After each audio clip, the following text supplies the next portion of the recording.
These days, criticizing Israel gets backlash like this. When the ICC investigates Israel for fake war crimes, this is pure anti-Semitism. From the river to the sea is anti-Semitic. Those calling for a ceasefire are legitimizing anti-Semitism. But here's the thing. Investigating Israel for war crimes or demanding a ceasefire in Gaza is not anti-Semitic, which is hatred of Jews.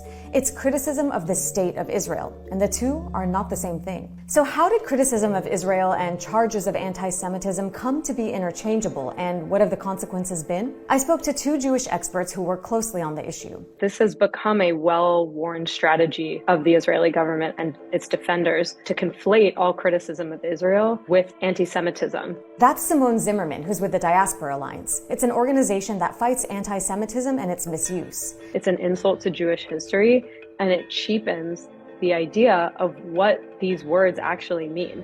And this is Laura Friedman, the president of the Foundation for Middle East Peace and a leading expert on Israel and Palestine. So if you can't win the arguments over Israeli policy, you're going to have to just shut down the criticism of Israel. There's something so twisted about where we are today. So how did we get here?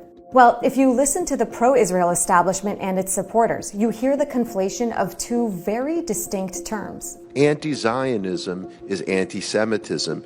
Period, full stop. Anti-Zionism is the modern mutated form of anti-Semitism. The high anti-Semitism now is anti-Zionism. Okay, let's first unpack the definition of these terms. Anti-Semitism means hatred, prejudice, threats, and violence against Jews because they are Jewish.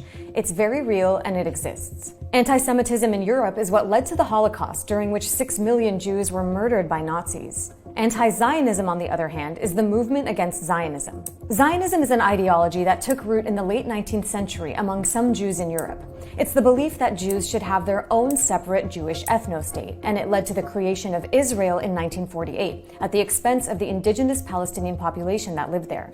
Anti-Zionism challenges the very ideological basis of Israel as a nation-state. The movement existed decades before Israel, originally among Eastern European Jews who opposed Zionism's objective of moving Jews out of Europe.